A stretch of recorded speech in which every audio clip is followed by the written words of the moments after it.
Hello and good evening, everyone. Everyone here on site, as well as everyone I know joining us online.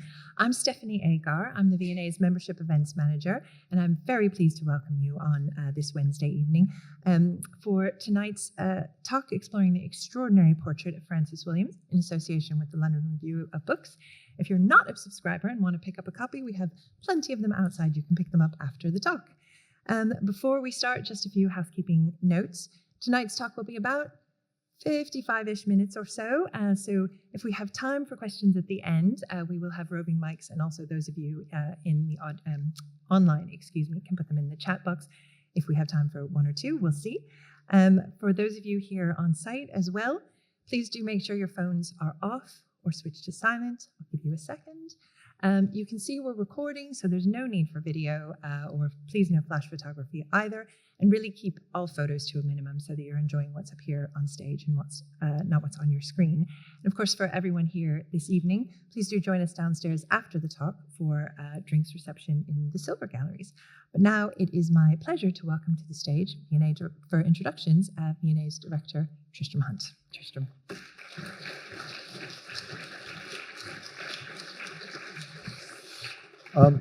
Stephanie, thank you. Well, good evening, everyone, and welcome to the Victoria and Albert Museum. Tonight we gather, and let's have the picture of Francis up. We gather to explore one of the most fascinating paintings in the V&A holdings, and an object which opens up so much about this museum and its collection. Acquired in 1928, Francis Williams, the scholar of Jamaica, as it's known in our catalogue, has captivated the attention of colleagues and public alike over the last few years with new intensity. Displayed in the British galleries, it has fascinated puzzles and inspired people, becoming a hero object for telling Caribbean histories through the V&A's collection. As we have investigated, drawing on the vital work of Catherine Hall and the Centre for the Study of Legacies of British Slavery at UCL, and in collaboration with historians and artists, how the legacies of slavery pervade this museum in donations, bequests, objects, and influence, we've been drawn to Francis Williams's complicated place within that heritage. As new opportunities for scientific analysis and imaging of canvases have emerged, we've gone back to the Williams portrait, or as been suggested, self-portrait.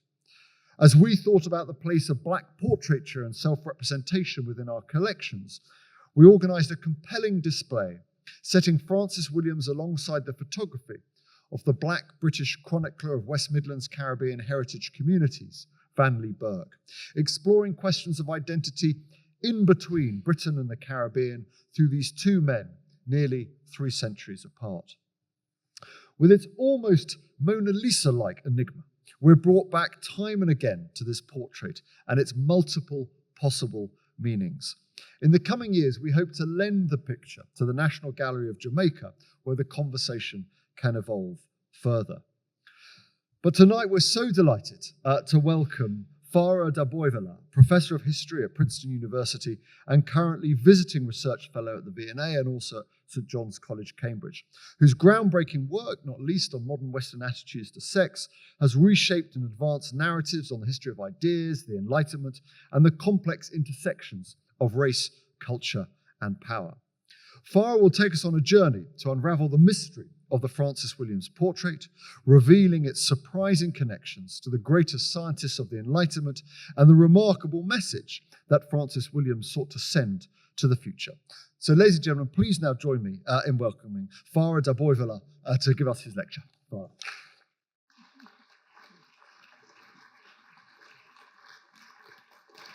Thank you so much for that kind introduction, Tristram, and I'm very grateful to the London Review of Books for sponsoring this lecture and to the V&A for hosting it. And thank you all for coming here and for joining online.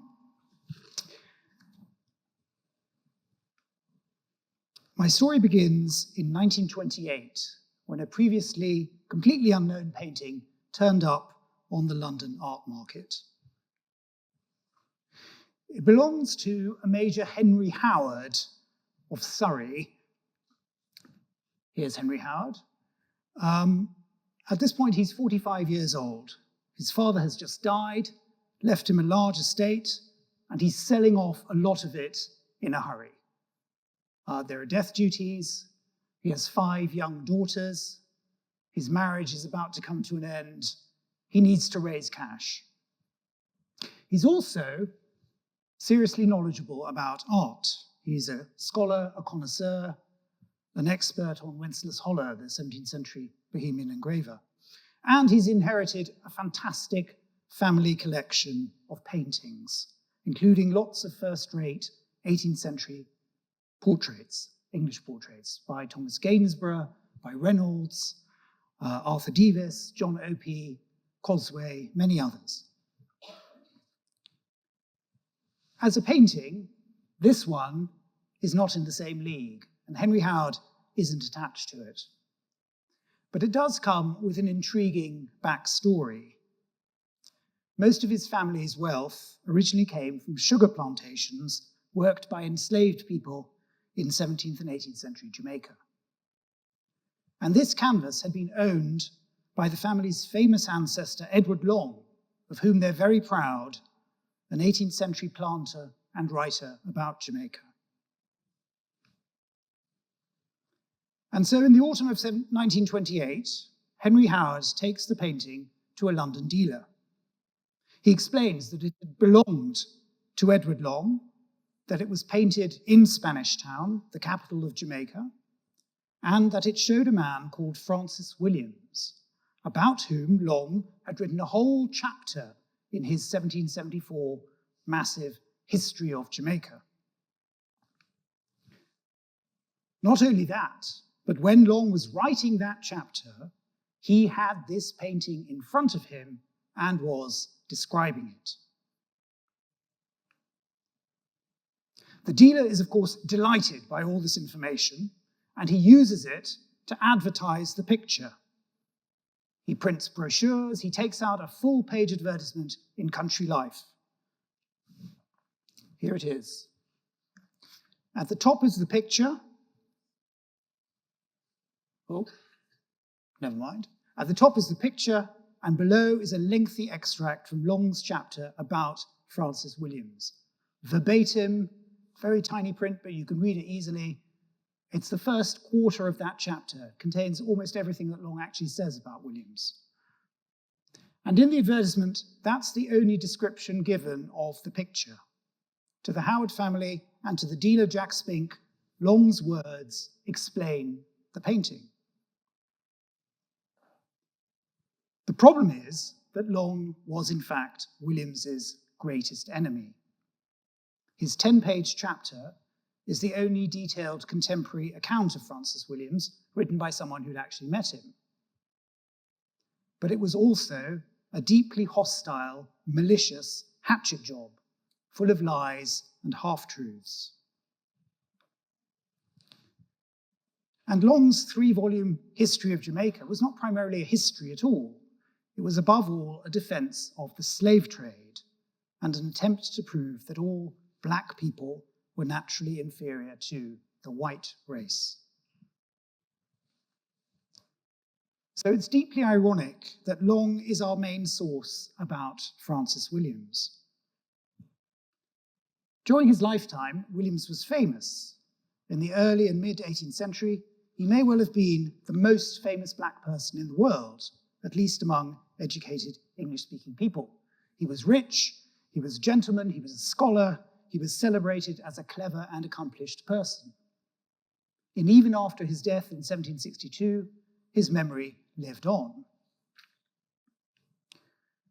And so in 1774, when trying to argue that black people are inherently less intelligent, Long has to face the fact that all of his readers already know about Francis Williams. He's forced to write about this person because he needs to take him down. Francis Williams had been born a slave on a plantation in Jamaica in the 1690s. His parents, John and Dorothy Williams, were enslaved Africans. They gained their freedom when Francis was a young boy, and eventually they became rich enough to send him to England to further his education. Like most free people of color in slave societies, they themselves bought and sold enslaved people. And when Francis Williams returned to Jamaica in 1724, after spending almost 15 years in England, he inherited their wealth, their lands, and their slaves. Now, Edward Long, who's much younger than Williams and isn't around at this time, gives a garbled account of all these facts. But he also refers in passing to other information about Williams that must have been widely known at the time. For example, Long tells us that Williams regularly composed elaborate poems in Latin, and he prints one of them in an attempt to critique it. It's a long series of verses addressed to the Scottish politician George Haldane, who in 1759 arrived in Jamaica as its new governor. The first half of the poem is a eulogy of Haldane, but the second half is really remarkable because it's all about Williams himself, about the speaker, about the author. And in this poem, Williams celebrates having been born in Jamaica and educated in Britain. He speaks proudly of his black muse, his black mouth, his black skin. And he argues forcefully against anti-black racial prejudice. He says, for example, virtue itself has no color, nor does understanding, and upright morals adorn the black man, and so do learning and eloquence. This is now the only text by Williams that survives. If Long hadn't tried to ridicule it, it would have been lost forever, like all his other poems, letters, and writings. Another fact that Long mentions in passing is that Williams had studied at the University of Cambridge. He tries to spin this as if Williams had been a mediocre student. He had great tutors, but made some progress. But again, this hostile sneer leaves behind a trace of something that's not recorded anywhere else.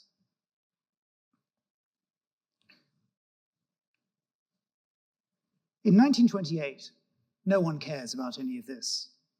The extract from Long's text that is supposed to explain the picture is in fact a deeply racist diatribe. It makes fun of a black man presuming to dress as a gentleman or behaving as a scholar or trying to discuss geometry. It also claims that African and, quote, Negro brains couldn't cope with abstract mathematical problems. It would drive them mad. In 1774, when Long penned these assertions, they were deeply controversial. He himself is pushing back against early anti-slavery sentiment.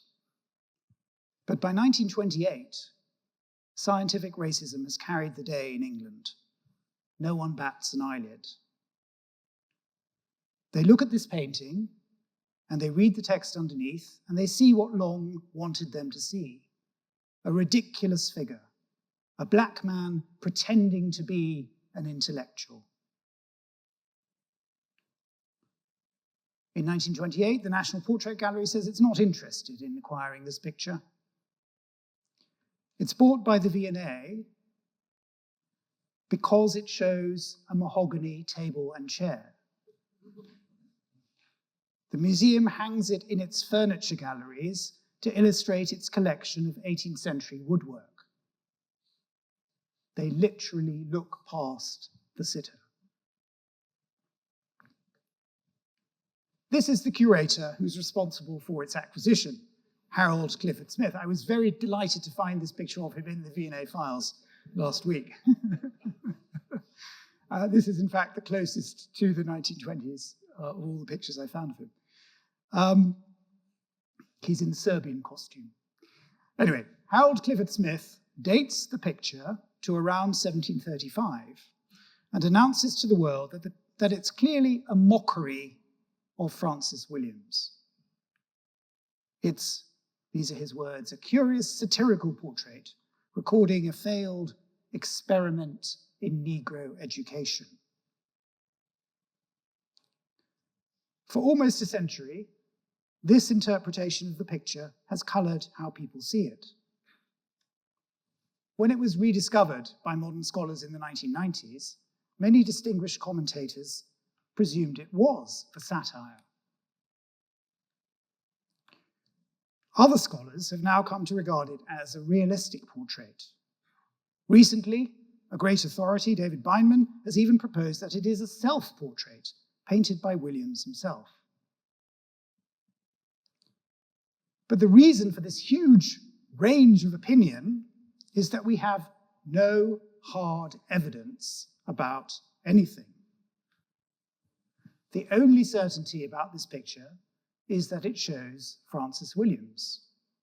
But no one has ever been able to discover who painted it, when they painted it, where they painted it, or why it was painted. 2 years ago, the V&A subjected the picture to a lengthy, state-of-the-art scientific examination. Unfortunately, it proved unable to answer any of these questions. Then a few months ago, in frustration, because I've been working on Francis Williams for a while, I asked the V&A for the ultra-high resolution scans that the scientific team had made of the picture's surface. And then, within a few hours of opening those on my computer in Princeton, I found something completely unexpected. And that in turn catapulted me into the most exciting series of discoveries I've really ever made in my career as a historian. Now, this was not a complete fluke, let me reassure you. Many years ago, when I started looking at this painting, 3 things had jumped out at me that no one seemed to have noticed before. And I've been puzzling over them ever since. The problem was, I didn't really know what they meant. I just saw them. And even standing in front of the picture in the museum for hours on end didn't really help. It's behind glass, it's not in great condition anymore, and it's hard to decipher all its intricate details with the naked eye. So all I had was a hunch, a vague hunch, until I started looking at those high-resolution scans. So what I'm going to reveal to you tonight is who painted this picture, when it was painted, where it was painted, and most importantly, what it shows. Because it is, in fact, a much, much more exciting and significant object than anyone has ever dreamed of. So, to explain all this, I'm going to start with a tiny snippet of information from 1771, 9 years after Francis Williams's death. And this tiny snippet appeared in a periodical called the Gentleman's Magazine.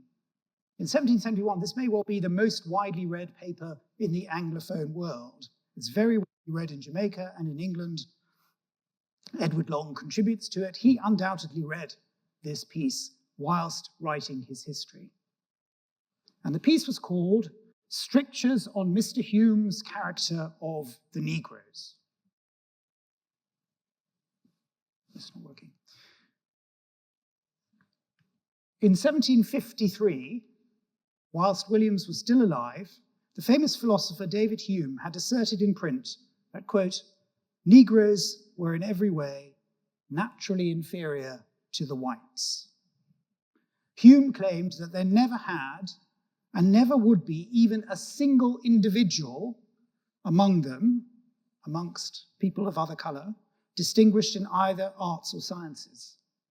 But to make this argument, he had to deal with the obvious counterexample, the fact of the famous Francis Williams. And so his final sentence took Williams directly into its sights and dismissed him as a subhuman freak. I quote, In Jamaica, indeed, they talk of one Negro as a man of parts and learning, but 'tis likely he's admired for very slender accomplishments, like a parrot who speaks a few words plainly. All later scientific racists, including Edward Long, loved to quote Hume as a great authority, but others strongly disagreed. In 1771, for example, that piece in the Gentleman's Magazine was an extract from a new book by the philosopher and abolitionist James Beattie, a book which criticized Hume and argued for the equal intellectual capabilities of all races. Now, Beattie himself, in his book, didn't mention Francis Williams, but the Gentleman's Magazine, at the end of the extract, added a very brief anonymous comment in square brackets that did talk about Williams. It was written by someone who'd known him as a young man when he'd been living in London.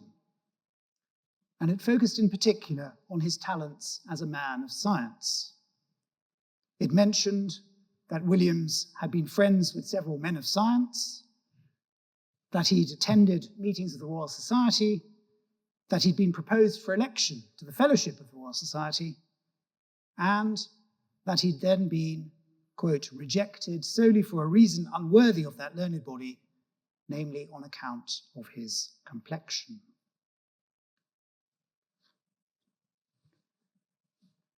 The Royal Society's rejection of Williams on racial grounds happened in the autumn of 1716. It was a scandal. It was still being talked about as a scandal in the 1720s. It was still remembered as a scandal in the 1770s. It is a very significant fact. But there is a more fundamental fact. Williams's abilities were such that he was considered worthy of election, and that itself meant that he had serious support among senior members of the Royal Society. The minutes of the meeting at which he was formally proposed seem to show that. It was attended by an unusual constellation of scientists, almost all of whom had studied or taught at the University of Cambridge. The fellow who proposed Williams was Martin Fuchs, a young and brilliant polymath just a few years older than Williams himself, and a man who was particularly distinguished in mathematics and astronomy. Also present was Fuchs's close collaborator, Robert Smith, another youthful mathematical prodigy, who'd just been appointed to Cambridge's Plumian Chair in Astronomy. And there was a third young leading Cambridge Newtonian, James Durin. In fact, he and Robert Smith were not themselves yet fellows of the Society, but had special permission to attend this particular meeting. And then, in addition, there were three older men, already acclaimed as scientific giants. First, William Whiston, Isaac Newton's successor as Professor of Mathematics and Astronomy at the University of Cambridge, and one of the most important exponents of Newton's new theories of physics. Edmund Halley, the great astronomer, Newton's closest collaborator for many decades, and also the editor of Newton's great groundbreaking work, arguably the most important and influential work of physics, mathematics, and astronomy ever written, certainly until Einstein, the Philosophia Naturalis Principia Mathematica of 1687, that is, the mathematical principles of natural philosophy, or the Principia, as it's usually known. And Halley was another immensely versatile scientist whose most advanced work was on calculating the orbits of comets. I don't know if you can see, but in this picture, he's holding a diagram showing the orbit of a comet. And finally, presiding over the meeting, the president of the Royal Society, the greatest scientist in the world, Sir Isaac Newton himself, who had just recently published a second expanded edition of his Principia.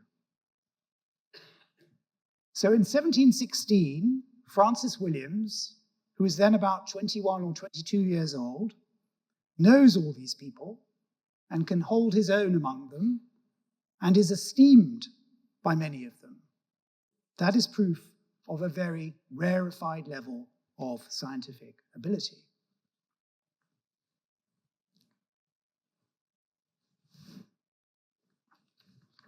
Let me explain that by saying a bit more about Newton's Principia. In the early 18th century, the cutting edge of what we now call science was the study of physical objects and how they behaved both on Earth and in the skies. We now call this physics and astrophysics. Newton and his contemporaries called it natural philosophy. That's the term in the title of the Principia. And for various reasons, natural philosophy was the hardest and the most prestigious form of modern intellectual endeavor. First, because it was about figuring out in detail how the universe worked, the whole universe, the biggest questions of all. Secondly, because understanding the workings of the universe meant in turn understanding God's laws and actions. And for Newton and Whiston and all the other scientists involved, as for Christians more generally, the spiritual and the theological implications of astronomy were profoundly important. And finally, natural philosophy was highly prestigious because the mathematics involved, especially in astronomical calculations, were simply very, very hard. They still are. In 1687, Newton's Principia had put forward a brilliant and revolutionary new theory that eventually transformed science. That is, a unified theory of motion and of gravity. Gravity, the invisible force that governed the entire universe. Now, Newton's book was written entirely in Latin, the international language of higher learning, and it used very complicated mathematical formulae that only the most advanced scientists could grasp. Probably there are only a few dozen people in the world who could actually read and properly understand the whole of this book. And the climax of its text, Book 3, is all about applying this new theory to the motions of planets and other astronomical objects. And the most advanced mathematical proofs that Newton proposed in this part had to do not with planets, but with comets. Comets were at the heart of Newtonian physics. And two comets in particular were crucial. The first was the so-called Great Comet of 1680. Newton had observed this himself, and he'd observed that when the comet went behind the sun and disappeared and then reappeared, its trajectory had been strongly bent by some kind of invisible force. That was how he discovered gravity. That was the great breakthrough, the comet of 1680. It has nothing to do with apples, by the way. And here is the final, almost the final page of the first edition of the Principia, where Newton is showing in his own diagram the trajectory of that comet in 1680. Now, throughout Newton's lifetime and beyond, calculating the orbits of comets and understanding their role remains one of the hardest scientific problems of all. Comets travel millions and millions of miles through space. They're very hard to glimpse from Earth. They appear pretty randomly, and their trajectories are always changing. Plus, no one knows what the hell they are, and what they do, and what they mean. So that's why this is a hard problem, but it's also a problem that requires a huge collective international scientific effort. It can only be solved by collating and analyzing huge amounts of data from around the world. In the first edition of the Principia, Newton hadn't even fully been able to explain comets or fit them properly into his theory of gravity. It was Edmund Halley who'd subsequently made a series of breakthroughs. Using centuries of past observational data, he speculated that some comets might not be one-off transitory bodies, but might return every few decades or even centuries. And if that was the case, you could measure the effects on their orbits of the gravity of all the planets that they flew past, especially the huge planets of Jupiter and Saturn. And that, in turn, would explain their changeable trajectories, as well as the variable timing of when exactly they returned past Earth. And so in 1705, Halley predicted that if he was right, one particular comet, last seen in 1682, was likely to show up again in 1758. That's the one that soon became known as Halley's Comet. And meanwhile, a huge amount remained simply unknown about comets. For Halley and Newton and their colleagues across Europe and North America in the early decades of the 18th century, this remains among the most challenging of all mathematical and astronomical problems. And so when Francis Williams meets these people in 1716, they're in the midst of this. And when Newton revised his Principia in 1713 and then again in 1726, just before his death, he included many, many new observational data about past comets and predictions about their future return. Because Newton had put forward a brilliant revolutionary theory about gravity and how this universal force explained and affected everything in the universe, even comets. But it was just a theory. Only the return of Halley's comet would definitively prove it. And so Halley's comet is the second comet that was crucial to Newtonian physics.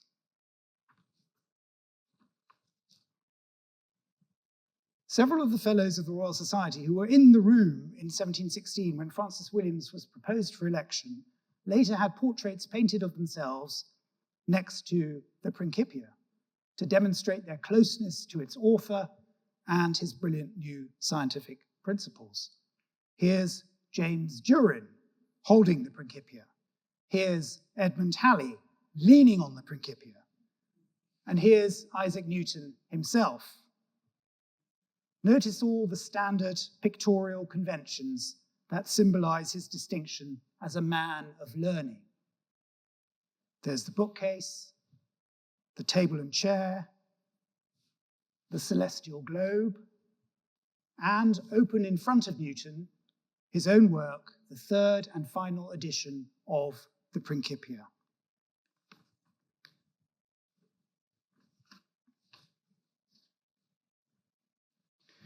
When I first started researching Francis Williams, one of my earliest discoveries was that he collected paintings. He was a connoisseur of art as well as a man of science. So let's look at his painting. As a work of art, it's not hugely accomplished. The proportions aren't perfect. But that's entirely in keeping with the style and quality of most 18th century oil paintings made in the Americas. What's much more interesting is its composition. First of all, it's very unusual in this period for a scholar in his study to be portrayed standing instead of sitting down. The full-length portrayal of the sitter signifies status. It's a mark of prestige that he's shown like this. But the fact that it's done here on a fairly small canvas, whose size would normally be used for a bust or a half length, is part of what makes it look odd in our eyes. Secondly, and more importantly, I know of no other 18th century portrait of a scholar that is quite so busy and crammed with intricate details. All those details are clues to its meaning and to the fact that it was created by a man of unusual ambition and self-possession. Because this is, without a doubt, Francis Williams's self-presentation. He composed it to convey a very precise set of messages about himself. So, what are those messages? When I first looked at this picture several years ago, I took in all the details that had been noticed before. The globes, on the floor a terrestrial globe, on the table an astronomical globe. The quills and the inkstand for writing and drawing. The instruments for mathematical calculation and plotting.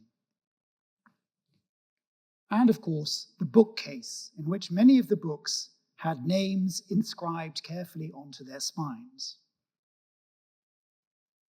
But as well as all that, three other things also jumped out at me which seemed to have been overlooked.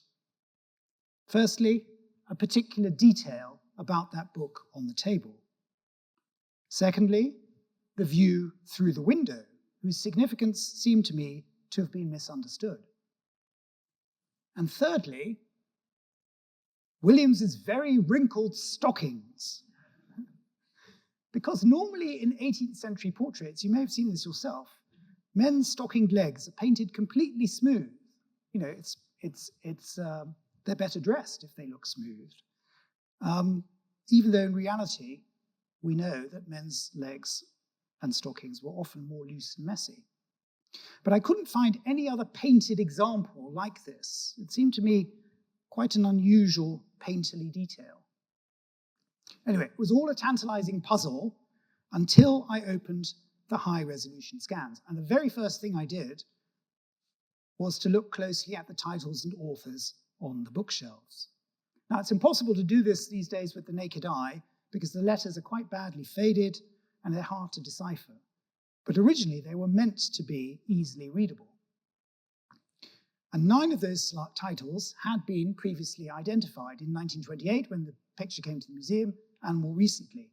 You can see them here. Palladio, the Renaissance architect, Abraham Cowley, immensely popular and famous 17th century poet, Bacon, Boyle, and Newton, great scientists, Milton's Paradise Lost, John Locke, the philosopher, William Sherlock, the theologian, and Paul Rapin, who wrote a very famous History of England published in the 1720s. But peering at the scans, I was able to find many more. And originally, I think as many as 20 of the spines may have been carefully inscribed. Here's the most exciting one I found, and this is the discovery that really began to transform my understanding of the painting. It's this spine.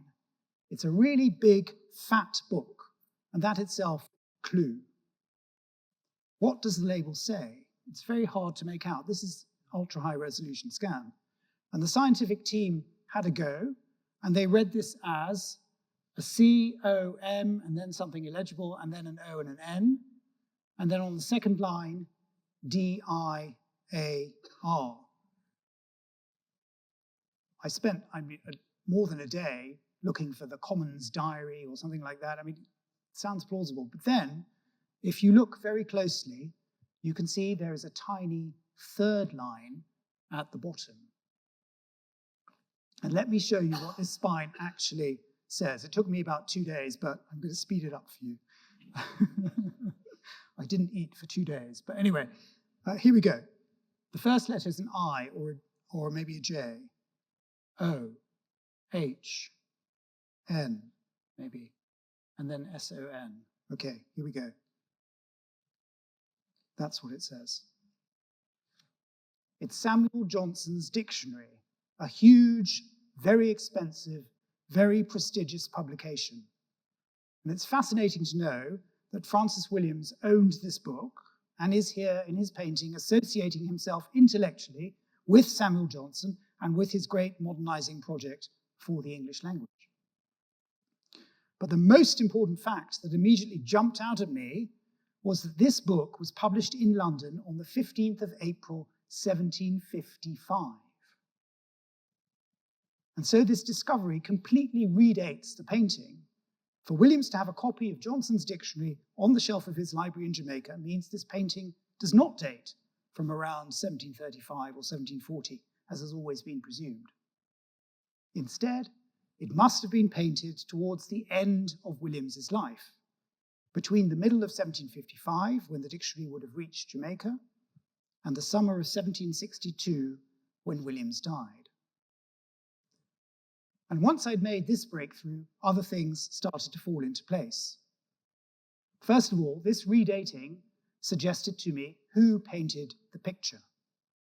The only oil painter known to have been active in Jamaica during these years was a fascinating Anglo-American artist called William Williams, who was then in his early 30s.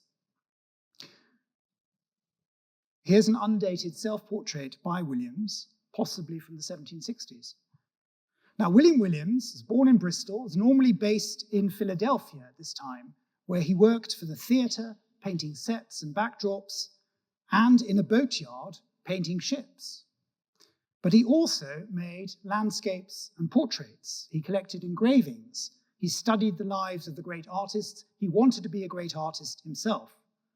He was the earliest teacher of Benjamin West, who later succeeded Joshua Reynolds as president of the Royal Academy. And throughout his life, William Williams kept a very careful, detailed list of every painting he ever made. Unfortunately, it's been lost. But someone in the early 19th century jotted down a summary of it. Now, in the late spring of 1760, Williams traveled from Philadelphia to Jamaica to offer his services as an artist. During his months in Jamaica, he painted 54 paintings. He's a very precise man. None of these paintings has ever been found, but I am certain that this is one of them. There's, in fact, it turns out, a scientific test that could prove this, because Williams prepared all of his canvases with a very unusual and distinctive triple layer of underpainting. Probably learned this from working in a boatyard, where you really need to get things properly primed before you start. And I'm pressing the V&A to undertake this scientific test as soon as possible. But meanwhile, the reason for my certainty is stylistic. William Williams's later paintings are increasingly grand and assured in their handling of human figures. Here's three of them. The portrait of Francis Williams is earlier than these paintings. And what we can see is that there are clear similarities of composition, but also the handling of the sitter's body and hands and legs seems less assured in the Francis Williams painting. However, in that respect, the Francis Williams painting is comparable to the only other documented and dated early painting by William Williams. Here it is. On the left is his portrait of the radical Quaker abolitionist Benjamin Lay, painted for Benjamin Franklin in Philadelphia, probably in 1758, just before William Williams travels to Jamaica. And what jumped out at me immediately is the great similarity in the handling of the legs and the feet, and of the stockings, in fact. In both cases, we see the very same distinctive treatment, the wrinkled stockings wound around spindly legs. Now, there's a huge amount more to be said about the painter William Williams. For example, his earliest known portrait, which now no longer survives, but was engraved, was of a Mohawk Indian chief, proudly dressed in European clothes. Here's that engraving on the left. And so William Williams's first three known paintings celebrated, respectively, a powerful Native American, an outspoken abolitionist, and a famous Black Jamaican. He's really a fascinating artist. But today I want to keep the focus on Francis Williams. I'm going to give you some more evidence in a minute for why this picture dates from 1760.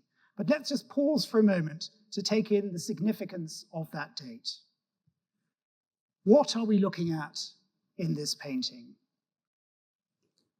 Firstly, this is Francis Williams after David Hume's vicious, public, racist attack on him in 1753. Williams will have been very well aware of that attack. And the painting is a rejoinder to it. It demonstrates that its sitter is indeed a man of parts, someone of learning and accomplishment in many fields.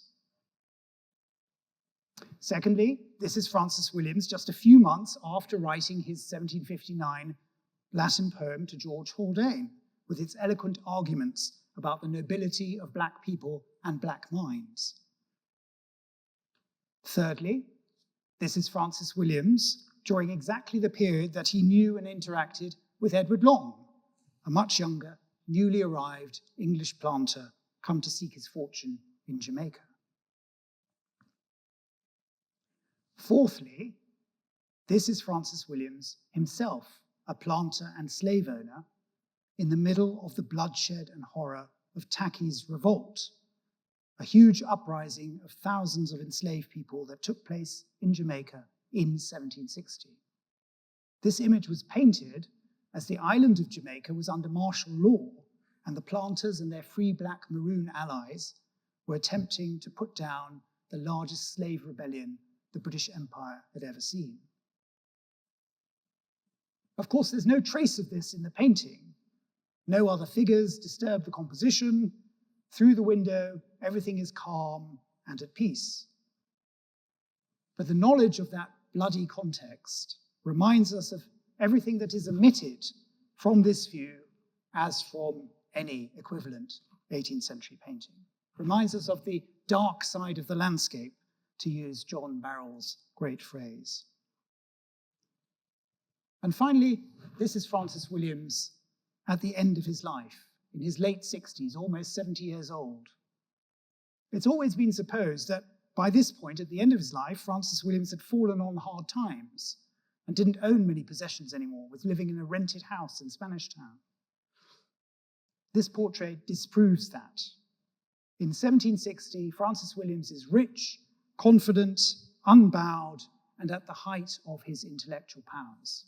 In other words, the redating of this painting completely changes our understanding of the arc of his life and career. Let me show you very quickly where this picture was painted. When he returned to Jamaica in the 1720s, Francis Williams inherited a large landed estate called Frog Hall. Where was Frog Hall? A few months ago, I found the exact spot and stood close to where Williams's house must have been and where this portrait was undoubtedly painted. It's on a high ridge to the northwest of Spanish Town, and from Frog Hall, you can see all the way to the sea. You can see Spanish Town in the distance. And so the buildings visible through the window in the painting most likely represent the capital of Jamaica, Spanish Town, perhaps even its central square before the buildings that are now there had been erected. Let me recap. So far, I've proposed that this painting was made in 1760, that it was painted by the artist William Williams, and that it shows Francis Williams in the library of his estate of Frog Hall in the Red Hills, overlooking Spanish Town. And now, finally, I turn to my most exciting discoveries about the meaning of this painting. This picture shows Francis Williams, the scholar of Jamaica, in his study. The objects around him and the titles of the books on the shelves testify to the huge polymathic range of his interests and scholarship. English, Latin, history, medicine, architecture, poetry, theology, philosophy, geography, science, astronomy. It's all there. If that was all that this picture was, a realistic portrait of a mid-18th century black scholar in his study, that would be extraordinary enough. It's the earliest such image in Western art, the first self-presentation of a black person as an intellectual. But in fact, this painting is much more than that. It's a very detailed message from Francis Williams, which its original viewers, I'm sure, would have immediately understood. It says not just, look, this is who I am. It also says, look, this is what happened, and this is what I did. This painting commemorates an event with huge significance for Williams, and not just for him, but for everyone across the mid-18th century intellectual, enlightened world. And to explain this, let me turn to the book on the table. That was the second thing that jumped out at me when I first looked at the painting. What is this book? It's very carefully inscribed with 3 clues. At the top it says Newton's philosophy. Secondly, Williams's left hand is resting on a complicated diagram. And finally, this is really the clue that jumped out at me, is that the book in the painting has a very carefully inscribed page number. You can see it with the naked eye. It's open at page 521. Now, the painter's taken some artistic liberties to visualize for viewers what exactly this book is, but the page number clinches it. It means that the book is Newton's Principia itself, the third and final edition. That's the only one that had a page 521. And that page comes almost at the very end of the text, in the culmination of the whole work. And so does the diagram, which resembles a particular image at the start of that late section. So let me explain. In this painting, Francis Williams has Newton's Principia open at its final set of problems and conjectures. It's a section about the hardest mathematical and astronomical problem of all. The highest proof of Newton's theory of gravity and its workings through the universe. That is, how to anticipate and measure and compute the orbit of a returning periodic comet. And remember, the idea that the same comet might return at fixed intervals was itself part of Newton and Halley's new science, but it was just a prediction, a theory waiting to be proved. There is, in fact, one more visual clue in the painting. Pointing down at the pages of the book is a very prominent tasseled golden cord. It's not just prominent, it's arranged in a very odd and unusual knot, which resembles the trajectories of comets around the sun. And this too is directing our attention to the book. So why, in all these ways, is Francis Williams drawing our attention to this particular section of the third edition of Newton's Principia? I think it's supposed to be Principia. I keep slipping up, but anyway. The answer to that problem, to that question, why is he directing our attention in all these ways to this, I think would have been evident to any scientifically literate intellectual in mid-18th century Europe or America. Let me give you an example of such a person.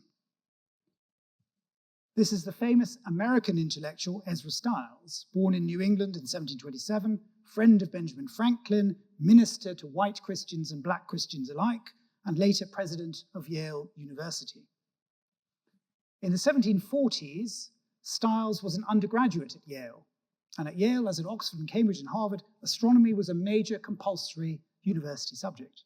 And a lot of that was about computing future astronomical events, including the trajectories of comets.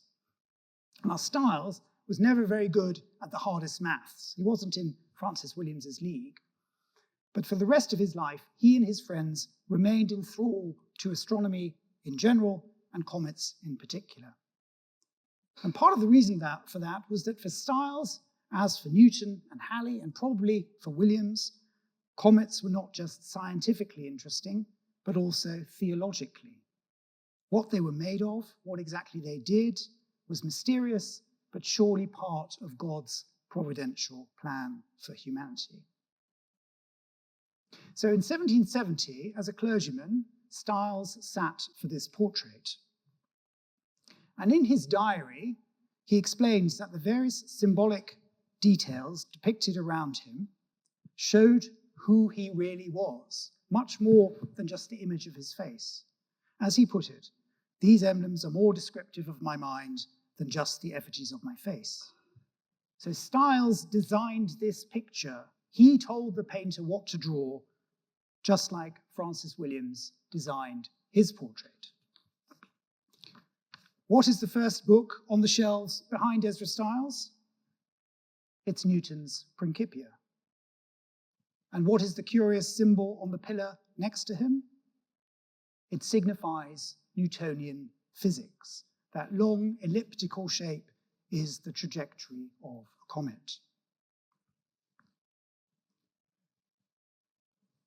Throughout the decades of Ezra Stiles' childhood and early adulthood, the 1730s and 40s and 50s, excitement about the return of Halley's comet built and built, not just among scientists, but among the wider public.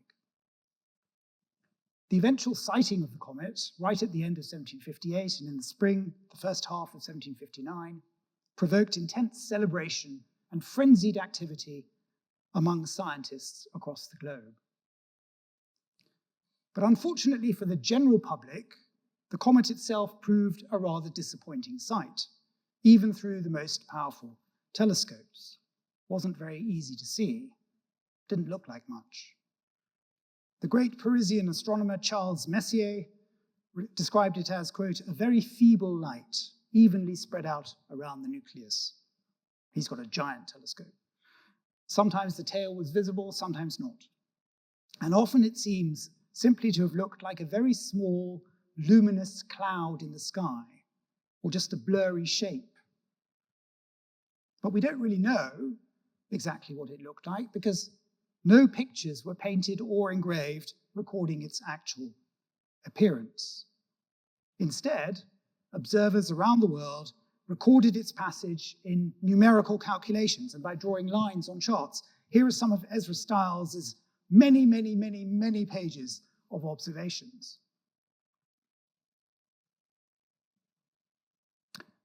Over the Caribbean in 1759, the comet was clearly visible for several weeks. In Barbados, the colonist Thomas Stevenson observed it and wrote to the Astronomer Royal at Greenwich, arguing that Halley and Newton had been wrong. They weren't. In Jamaica, a doctor and planter called Patrick Brown carefully recorded the position of the comet vis-à-vis constellations around it and sent his data to a London newspaper.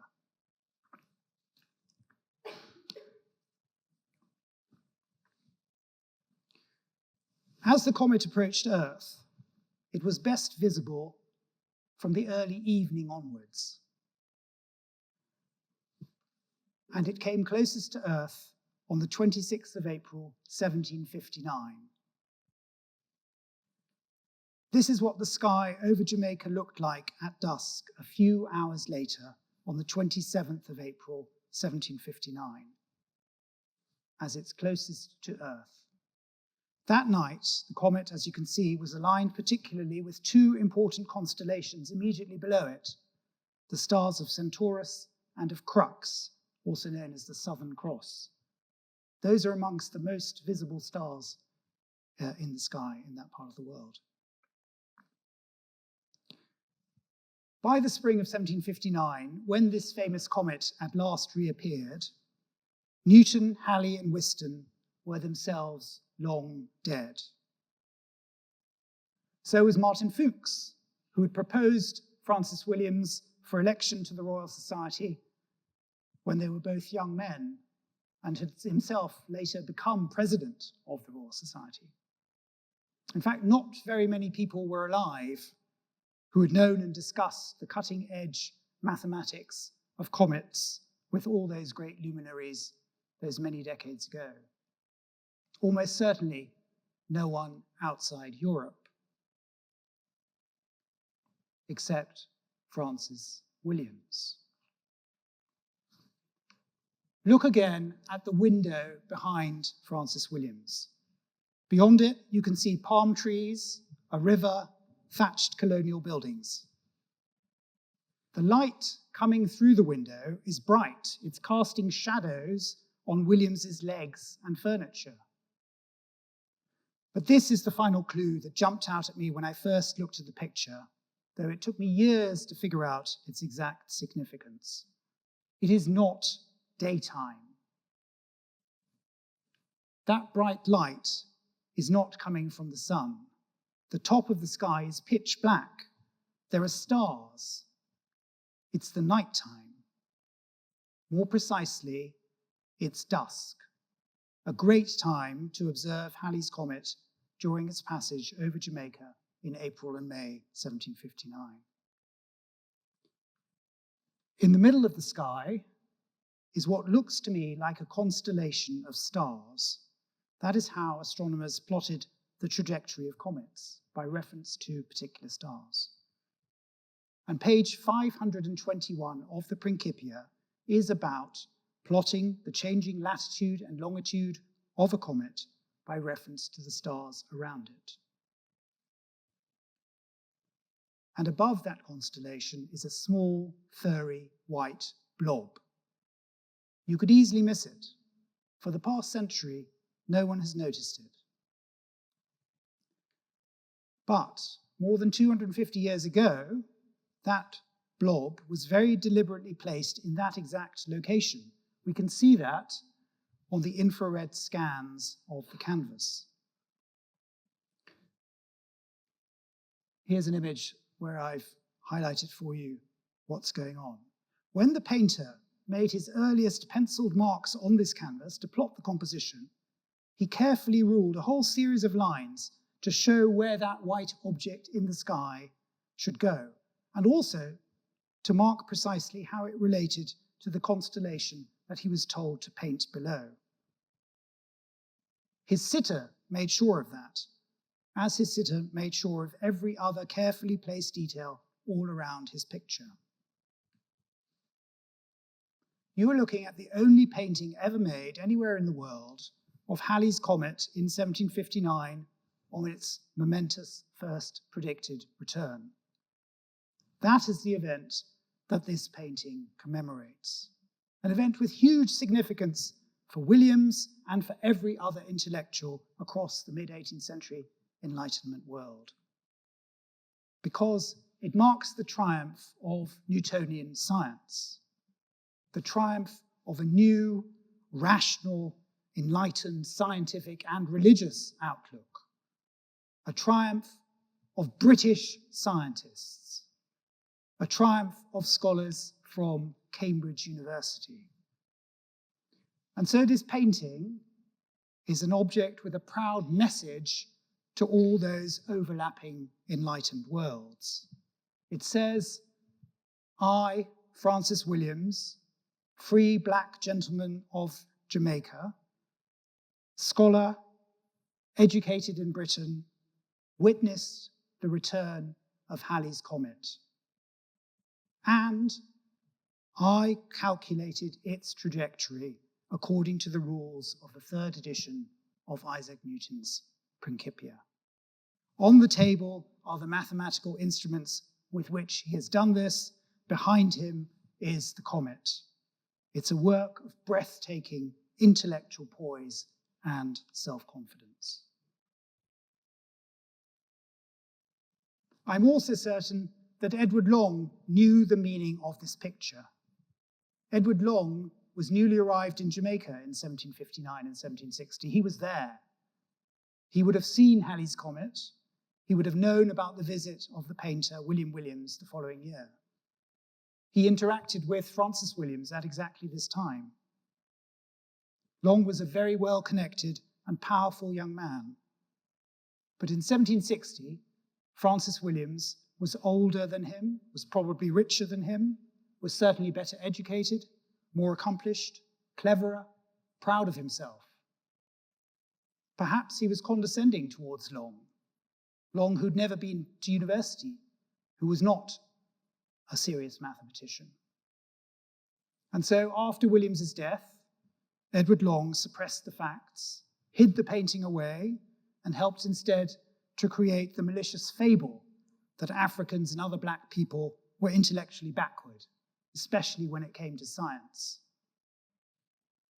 That became a terribly powerful myth. As far as I know, the Royal Society did not elect a black person to its fellowship until 2023.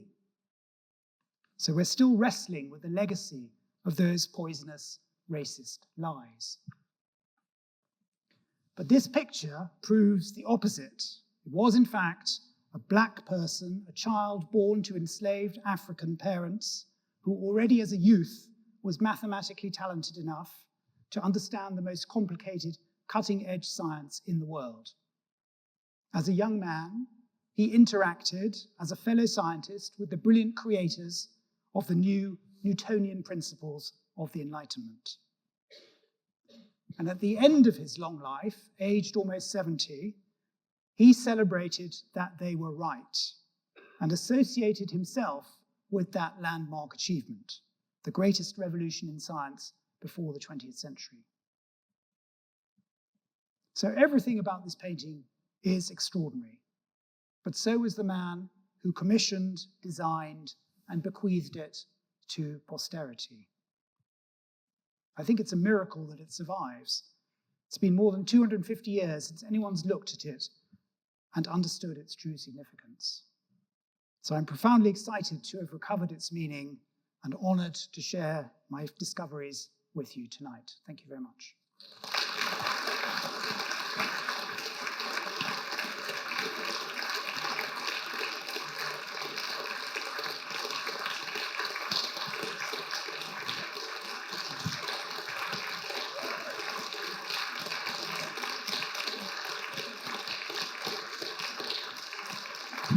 Well, thank you. Thank you so much, Farah, for such an absolutely fascinating talk. We have overrun a little bit, so I don't think we're going to be able to take questions, but Farah is able to join us downstairs, so we can continue the conversation. It's absolutely extraordinary story. And the portrait is on display. You can't see it now because the museum's shut, but in room 52 in the British Galleries. It looks a little smaller than that, 7.5 meter high. But please do join me again in thanking Fara Dabhiowala for a fascinating review.